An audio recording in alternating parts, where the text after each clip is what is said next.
But can I tell you why he's gone on the education stuff today at PMQs? You can, but could you just address that first, and then I'll absolutely come back? But it's linked, isn't it? Because I think the genesis of your question is why isn't he talking about Europe at the dispatch box, and why is he not pressing the Prime Minister on some of those divisions in the Conservative Party? He's enthusiastically supporting staying in the European Union. The party's enthusiastically supporting it. But where have we seen that enthusiasm? Well, he's been backing the Labour in campaign. The Shadow Cabinet's fully supportive of it. He's made all the statements that he's supporting it. But he went to a CND rally last Saturday. Last Saturday was meant to be Labour's day of in. And it was day for Remain. But by going to the CND rally, all the headlines the next day, and that night actually, were about Mr Corbyn going there.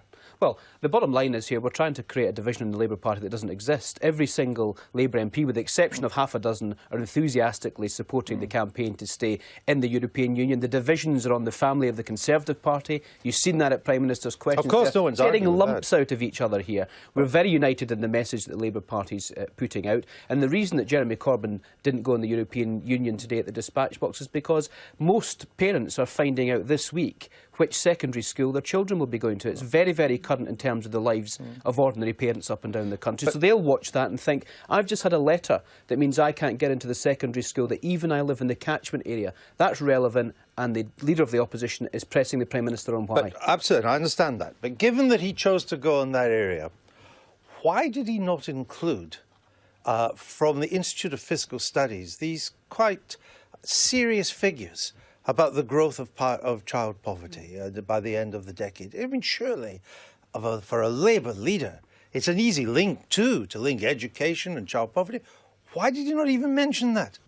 Well, I think he's mentioned the National Audit Office report in terms of childcare, because that is linked, of course, quite fundamentally to both education and child poverty figures. I'm not in the room when they're discussing what to do at Prime Minister's questions. Maybe would you like to be? I should. I mean, Matt writes some very good jokes for the Prime Minister. So well, the Acropolis one was terrible. Well, I was being generous when I said pretty good jokes for the Prime Minister, but perhaps he should have done so. Look, the Leader of the Opposition can go in a whole plethora of subjects, and they'll go through the analysis of what's best. One of the things that he's trying to do is to go on real issues with the Prime Minister, rather than just fueling this Westminster bubble of continually banging on about Europe. But what's the point of being Labour leader if you don't highlight a potentially devastating report on child poverty? Well, I think it's important that he does, and I think it's important the Labour Party do that as well. But also, I think it's also important for the party leader to be on the side of parents who are really concerned about the shortages of school places, who are receiving those letters this week, and he is raising that issue directly with the Prime Minister, saying, why are you not sorting this?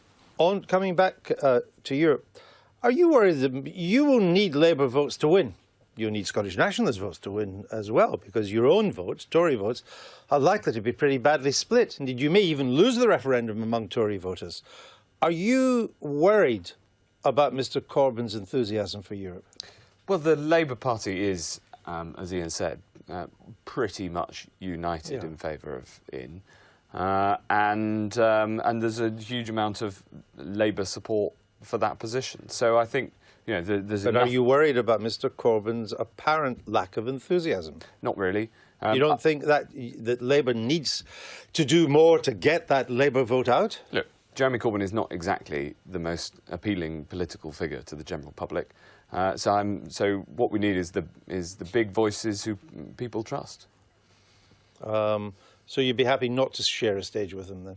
I'm not planning on, but I haven't been asked, Andrew, and I think that he said that he won't share a platform with any of us.